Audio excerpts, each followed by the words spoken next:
everyone. Our group topic is Good Agriculture Practices. It's GAP. They are our group members. Um, what is good agriculture practices? Good agriculture practices is a code of conduct that is used in agriculture production, and the production results are consistent with the interest of the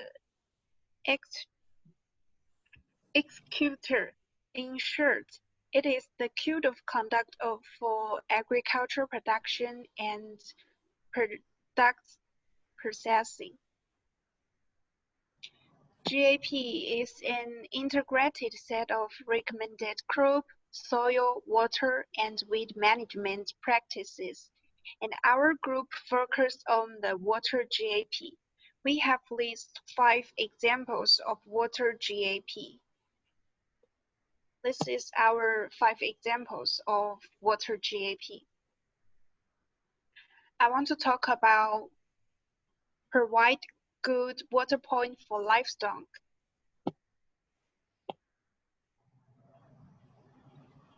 Why we need to provide good water point for livestock? In China, many farmers always believe that the only way to raise good livestock and poultry is to feed them with good food. They often ignore the issue of drinking water. It's so cheap that it's easy to ignore. Water is the main way of disease transmission. Through water can spread parasites, bacterial, and other factors. Once bad drinking water may bring great harm, there are 3 ways to provide good water point for livestock. There are those 3 ways. The first way is providing enough water. Farms should make sure when the animal thirsty can drink water at any time, namely freedom drinking water. Water is the source of life, and the animal needs for water is more important than their need for other nutrients.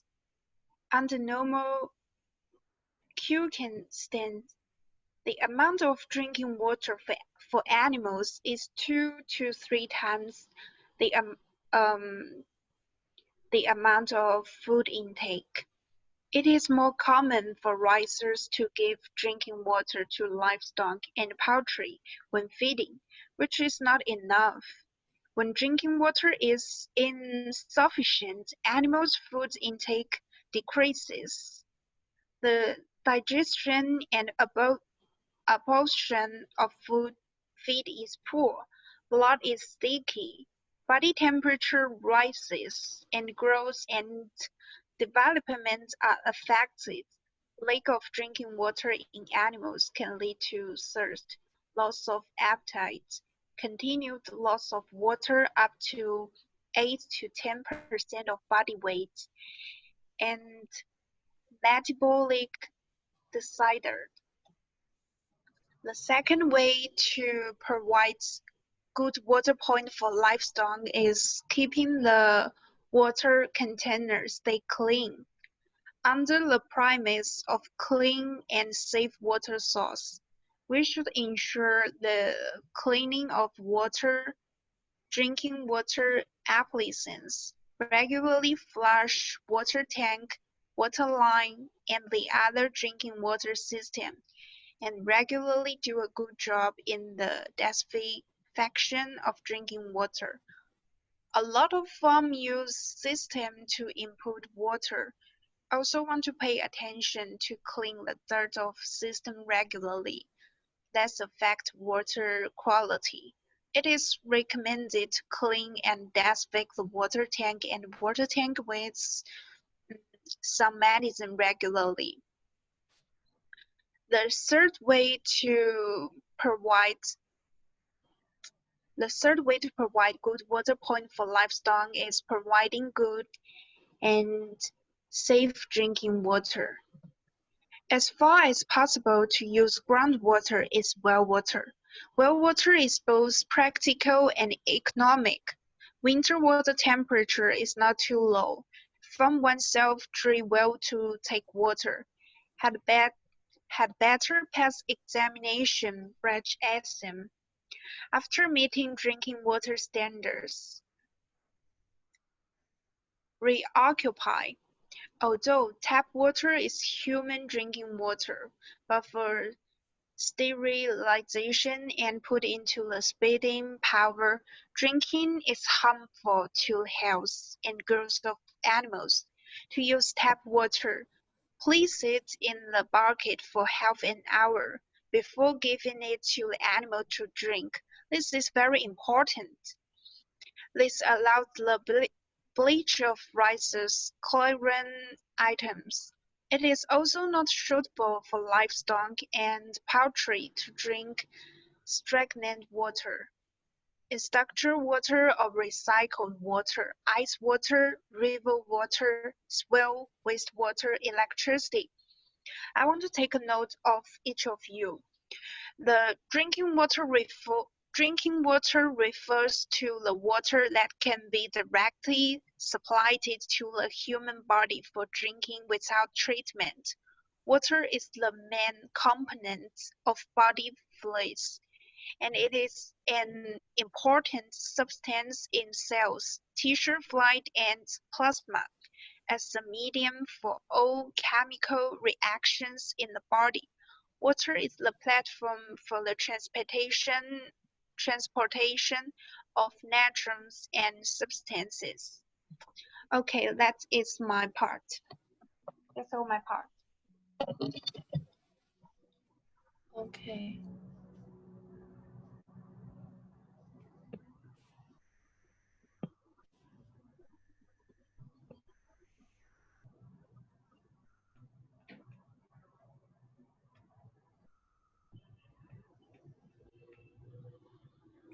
Can everyone see my screen? Yes.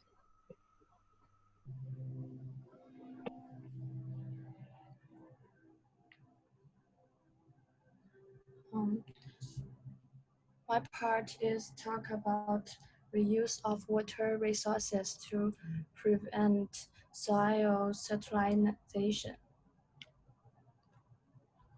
The salinization utilization of water resources is to recycle water resources to ensure the sustainable development of human society, economy, and the living environment. In the development and the utilization of water resources, biodiversity should be protected from disturbance or balanced development of ecosystems, and the renewable freshwater resources should not be overexploited and polluted. Therefore, in the development and the utilization of water resources, the ecosystem on the earth must not be damaged, and the water resources needed must be reasonably supplied for the sustainable development of society and the economy. Recycled water is a way of sustainable utilization of water resources. The reclaimed water is agricultural reuse, environmental reuse, and industrial reuse.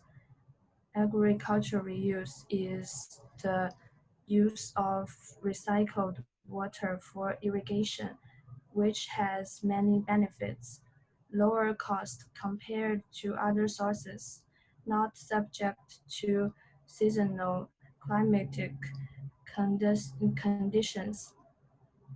When reclaimed water is used for agriculture irrigation, the nutrients in the treated wastewater act as fertilizers. This allows the wastewater contained in swaggy to be reused. Environmental reuse is the use of reclaimed water to create, enhance, mention, or add to bodies of water, including wetlands, aquatic habitats, or streams. For example, constructed wetlands filled with wastewater provide wastewater treatment and habitats for plants and animals. Industrial reuse is the use of reclaimed water to rechange aquifers that are not used as drinking water sources. Providing soil fertilization can be provided into to accept chemical improvement and biological improvement. Chemical improvement measures are used to improve saline soil by applying chemical improver and mineral fertilizer. The principle is to improve the physical and chemical properties of soil and inhibit fertilization by neutralizing acid and alkaline. Biological improvement effect, which can reduce the evaporation of soil water and change the physical properties of the soil. That's my part. Next.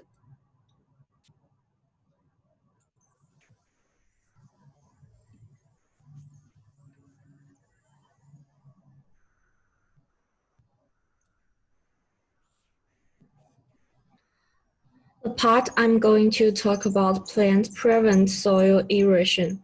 And we all know that the well-developed roots of plants play an important role in soil and water conservation.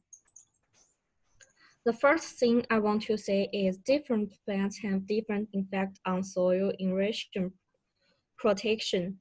Trees, shrubs, and ground covers can maintain slopes and reduce erosion from surface water. Shallow groundwater and to some insect coastal process in evergreen trees and over vegetation are most valuable and able to protect soil and remove water during the winter months. When deciduous plants are dormant, a diverse mix of both evergreen and deciduous plants provides the greatest protection. And the second I want to talk is the value of vegetation in established slopes. First, for foliage's interaction rainfall, causing a positive and evaporative loss, the reduction surface water runoff and erosion, and evergreen trees and shrubs continue the multiple activity known as involuntary transpiration, which extracts moisture from the soil, soaks the air, and losing a clean coastal water-able leaves rise, and soils remain stable for longer periods. Oh, and another point is roots reinforce the soil, increasing later soil shear strength and cohesion during started condition. Many sports can persist beyond their angel of repose and remain stable as a result of the complex root networks within soil blocks. And the last point I want to make it? How does increasing vegetation prevent soil erosion? Soil erosion is the loss of upper fertile layer of soil due to wind, water, or any other factor. Vegetation help immensely in reduction or checking soil erosion. There are several points to note. The first point, they slow down the drops and droplets falling on the ground, thereby preventing slips erosion. The second, their roots hold on to the soil, thereby preventing the soil to follow a long slope in case of flood conditions. Third, little grasses cover the soil, thereby maintaining soil moisture and hence leads to less window erosion. And the last one, the fallow leaves acts as mocal and he check erosion further. And I finish my part.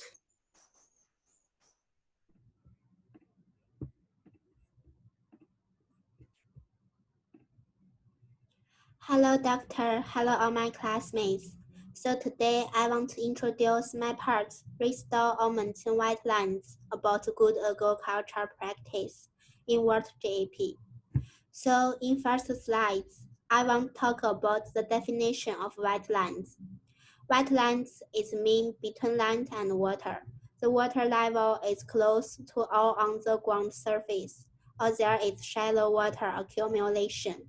The United States proposed in 1979 and has been widely accepted by the public wetlands as the only type of special ecosystem with its own international conventions.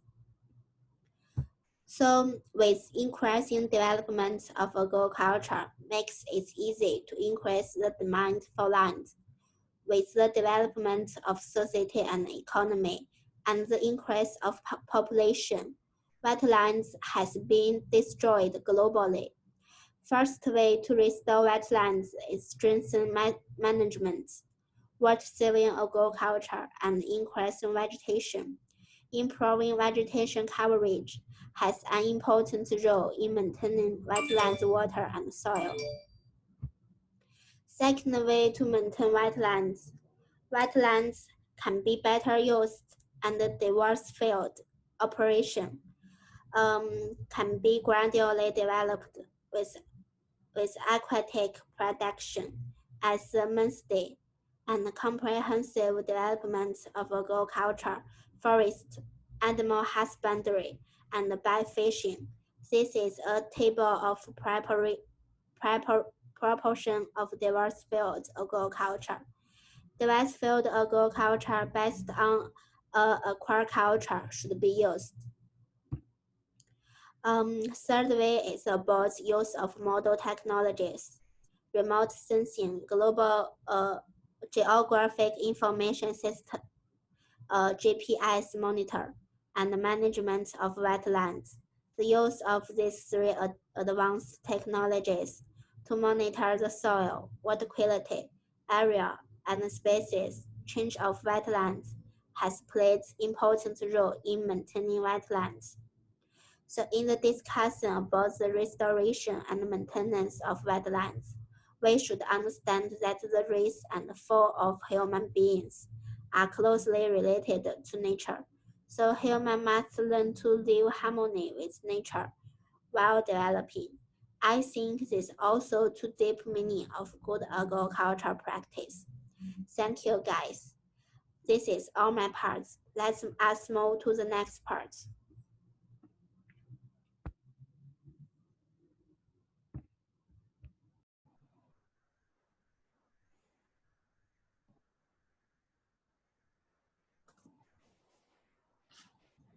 For my part, I'm going to talk about reducing loss of nutrition and improving water use efficiency by using controlled drainage systems. Why we need controlled drainage? Water is required to maintain plant growth, but excess water causes root hypoxia. Drainage systems are essential for managing soil's water levels, offering benefits for water equality and water use efficiency. How does it work? Controlled drainage is done by using a well or other water flow control structure to raise the water level in the drainage outlet and hold water in the drain, which then monitoring the water table, annual drainage volumes. It is a flexible system and could be adjusted if there is the potential of its stress to crops. Researchers have shown the losses of nitrogen and phosphorus in drainage water can be reduced by controlling drainage outfits during both the growing season and the winter months. Multiple experiments show that controlled drainage reduced nitrogen losses by over 40% and the phosphorus losses by 25% compared to uncontrolled drainage. For example, experimenter observed an increase in coin yield for a controlled drainage system compared with a free drainage system, and also observed that plant and nitrogen uptake were 20% higher in crops under control rather than conventional drainage. It can be proved that there would be a lower amount of nitrogen in the soil at the end of growing season in the controlled drainage season. Controlled drainage has a great potential to conserve water and improve crop yields. Essentially, during dry periods of the growing season, it raises the water table and increases the availability of soil water in the root zone. These factors can reduce the lack of water conditions, improve water use efficiency, and then ease stresses on crops. While there are some obviously benefits through using controlled drainage, there are some potential disadvantages. Controlled drainage can lead to a risk of surface runoff losses. For example, using hydrological simulation to test the effectiveness of controlled drainage on agricultural land in Iowa, people found that surface runoff increased when controlled drains were used. On balance, controlled drainage have the ability for controlling drainage systems, include reducing outflow volumes, nutrition losses, and increased water use efficiency. That's all from this part. Thank you for listening.